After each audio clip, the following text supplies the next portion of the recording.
सभे दबाई होला। शिष कहते हैं अपना महादेव से कि सभे दबाई होला शिव के चरण में, सबर दबाई होला शिव के चरण में। शिव गुरु होंगे दीदी सब कोई के मन में, शिव गुरु होंगे दीदी सब कोई के मन में। सभे दबाई होला गुरु के शरण में। ताली बजा के।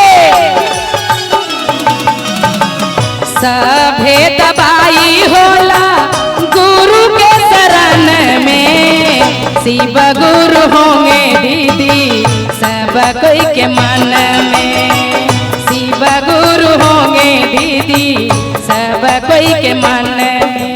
जय हो। ताली बजा के मन में बसाइए भगवान को।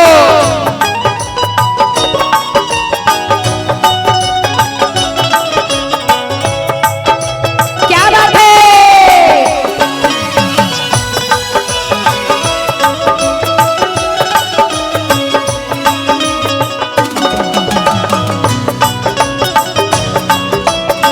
जय हो गुरु।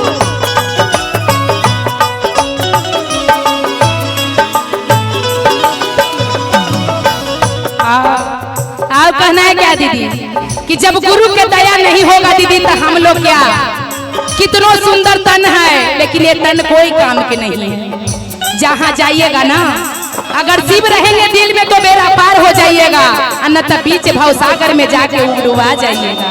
और कहते का है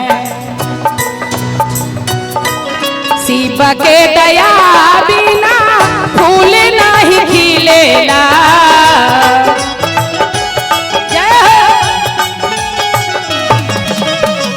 शिव के दया बिना फूल नहीं खिलेला।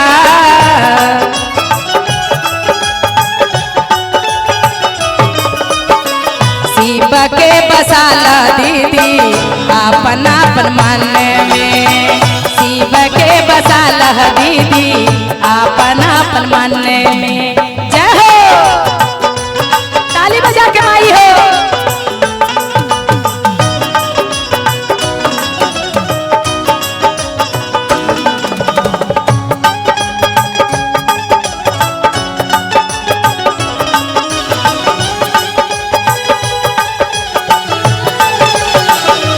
ताली बजा के। जय हो महादेव।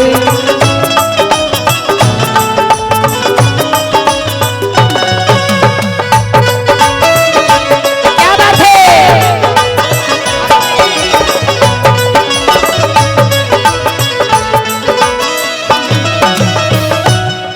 साहेब भैया कहे हैं भाव में आके भैया कि पहले कोई नहीं जानते थे कि शिव कहाँ है। अरे पत्थर को तो सब पूजते थे दीदी, देवघर तो सब जाते थे, लेकिन आज जितना सुविधा हुआ उतने महादेव हमसे दूरी चले गए, है ना।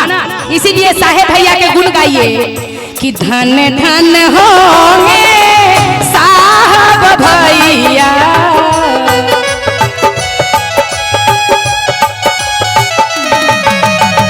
धन धन होंगे साहब भैया।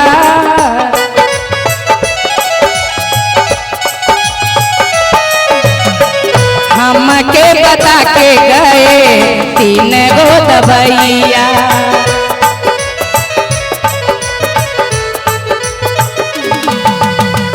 हमके बता के गए 3 गो दबैया।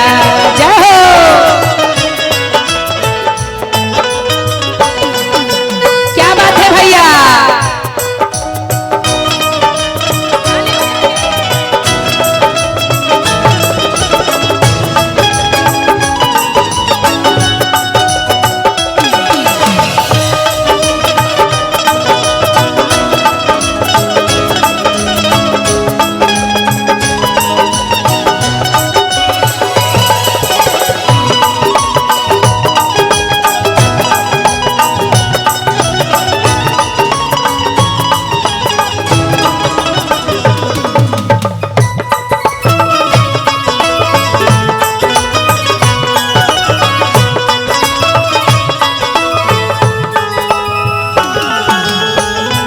कहना है का दीदी, अगर शिव चाहेंगे दीदी तो वो पत्ता नहीं हिलेगा, और शिव चाहेंगे तो दुनिया संसार हिलने लगेगा।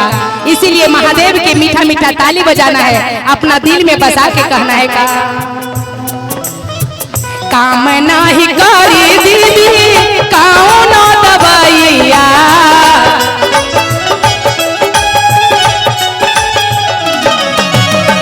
काम नहीं करी दीदी कौनो दवाइया, शिव के बनाला दीदी अपना सहारावा, शिव के बनाला दीदी अपना सहारावा, शिव के बनाला दीदी अपना सहारावा, शिव के बनाला दीदी अपना सहारावा, शिव के बनाला दीदी अपना सहारावा, शिव के बनाला दीदी अपना सहारावा, शिव के बनाला दीदी अपना सहारावा, शिव के बनाला दीदी अपना